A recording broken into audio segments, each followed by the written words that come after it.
Curry పాయింట్‌లోని మీరెప్పుడైనా బెండకాయ కూరని తిన్నారా? అయితే మీరిది ట్రై చేయాల్సిందే ఖచ్చితంగాన. ఈ మసాలాని యూజ్ చేసి చేయండి. భలే వస్తుందసలా. ముందుగా స్టవ్ మీద ఒక కడాయిని పెట్టుకొని, ఒక హాఫ్ టేబుల్ స్పూన్ వరకు మెంతులు, 1 టేబుల్ స్పూన్ మినపప్పు, 1 టేబుల్ స్పూన్ జీలకర్ర, 1 టేబుల్ స్పూన్ ధనియాలు, అలాగే 4, 5 రెమ్మలు వెల్లుల్లి. ఇవన్నీ యాడ్ చేసుకొని బాగా ఫ్రై అయిన తర్వాత ఒక మిక్సర్ జార్‌లోకి ట్రాన్స్‌ఫర్ చేసుకొని, మెత్తగా పొడి చేసుకొని పక్కనుంచేసుకోండి. ఇప్పుడు అదే కడాయిలోని నేను అయితే ఆల్రెడీ బెండకాయలనైతే ఒక 2 నిమిషాలు వేపేసాను. ఒక 2 టేబుల్ స్పూన్ ఆయిల్ వేసుకొని బెండకాయలు వేయించుకొని పక్కన ఉంచుకోండి.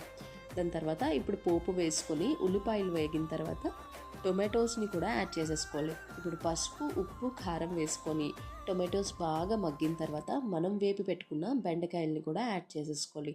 అవి కూడా వేసుకున్న తర్వాత బాగా మిక్స్ చేసుకొని కన్సిస్టెన్సీ చూసుకొని కొంచెం వాటర్ యాడ్ చేసుకొని మనం పౌడర్ చేసి పెట్టుకున్న ఆ మసాలాను కూడా యాడ్ చేసేయండి.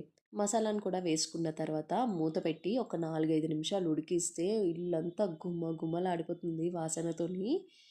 అండ్ ఇంకా ఫైనల్‌గా టేస్ట్ చూసుకొని కొంచెం చింతపండు యాడ్ చేసుకోండి. టేస్ట్ బావుంటుంది. ఒక హాఫ్ టేబుల్ స్పూన్. టేస్ట్ చూసుకొని ఉప్పు, కారం కూడా యాడ్ చేసుకొని దించేసుకోవడమే. అండ్ వీడియో నచ్చినట్టయితే ఛానల్ మాత్రం సబ్స్క్రైబ్ చేసుకోవడం మర్చిపోకండి. Thank you for watching.